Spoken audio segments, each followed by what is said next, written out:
Oi pessoal, tudo bem? A gente está de volta hoje com Café e Direito para trazer para vocês uma ideia do que é o novo processo de mediação e de resolução de conflitos judiciais, que é a mediação privada como uma forma alternativa. Hoje a gente traz então a advogada Anjanete Hashimoto, conciliadora certificada pelo Tribunal do Rio Grande do Sul em Direito de Família e Direito Civil. Tudo bom, Anjanete? Tudo bem, Raquel.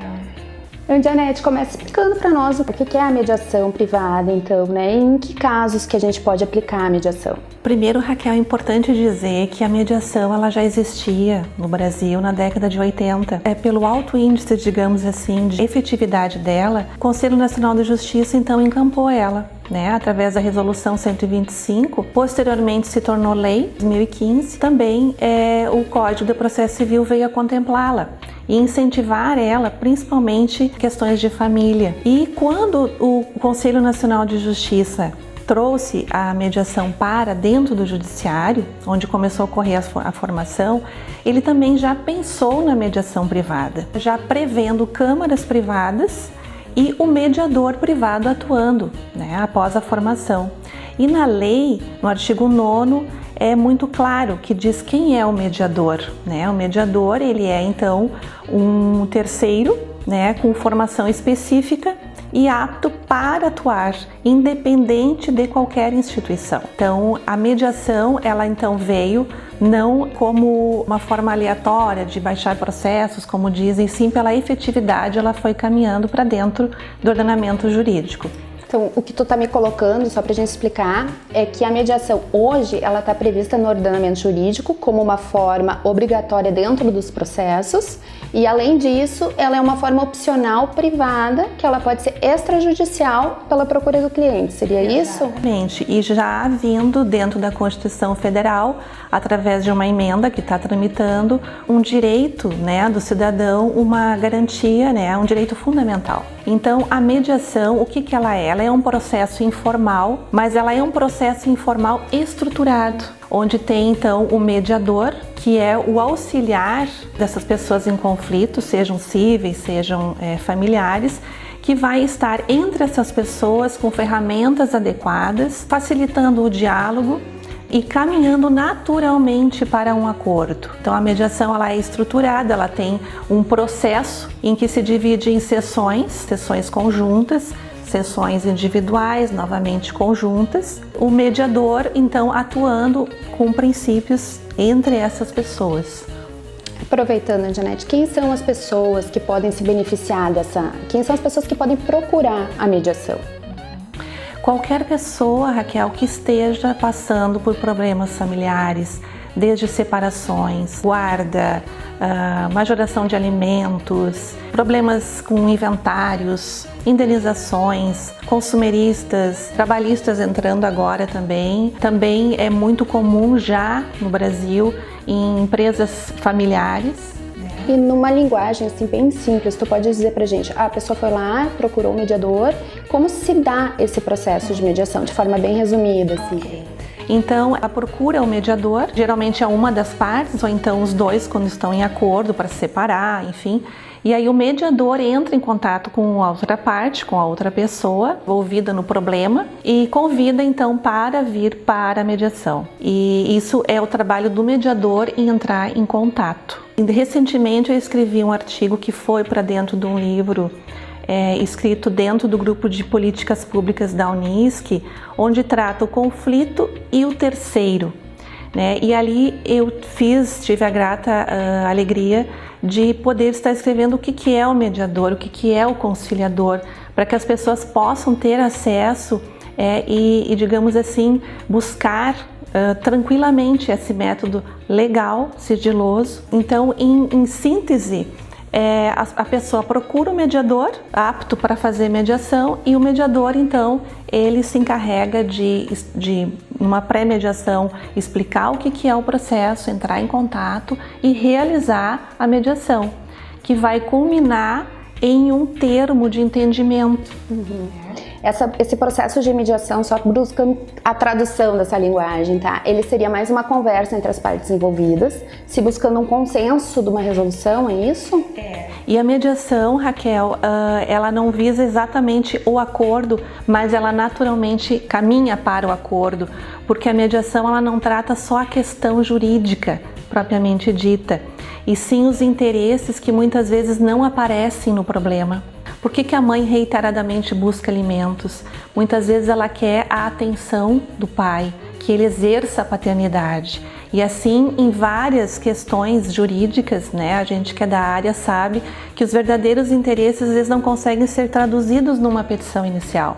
E esses vêm para a mediação, são trabalhados e também os sentimentos. Então, quando a gente trabalha os interesses subjacentes e os sentimentos, o acordo, a questão propriamente dita, ela naturalmente ela vai chegando a uma resolução por interesses de ambas as partes que conseguem ver um final. O que acontece? Foi dado o processo de o que resulta essa conciliação, essa mediação? Depois de ouvir das partes, depois de trabalhado, quando chega a uma conclusão, no que resulta isso? Resulta numa sentença, numa decisão?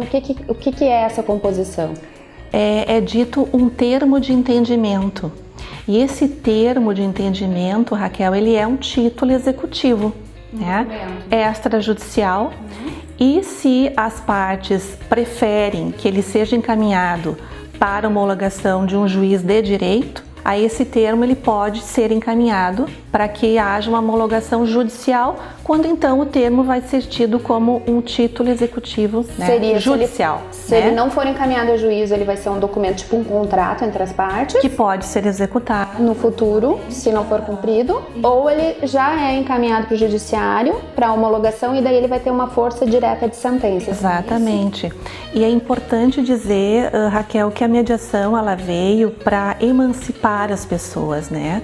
Quando a sentença propriamente dita, o trabalho heterocompositivo normal de justiça, né, em que as partes não podem se apropriar verdadeiramente dos seus problemas, a mediação faz isso e faz com que elas se emancipam, né?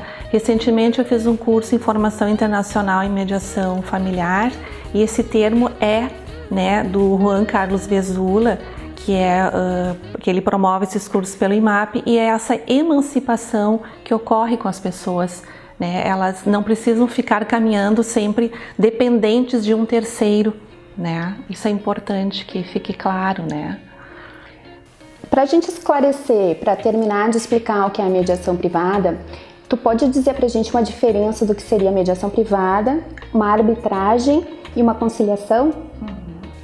Mediação a gente conversou um pouquinho. A conciliação é quando o conciliador, ele digamos assim, ele promove de forma mais direta sugestões para aquele problema. E a mediação, ela desperta para que as pessoas consigam por elas mesmas construir um entendimento. Seria algo assim básico, né? E a arbitragem, ela se semelha bastante com o modelo tradicional de justiça, né? Em que é nomeado um árbitro e ele, de forma, digamos, imposta, ele vai propor uma sentença arbitral. Enquanto o mediador, ele faz esse outro trabalho, porque aí é um acordo que é duradouro, porque veio das pessoas, do que elas conseguem, da realidade delas. E junto com isso, caminha, Raquel, o trabalho que a gente também já faz de oficinas de apoio às famílias, em que eu realizo elas periodicamente, vou fazer uma em março.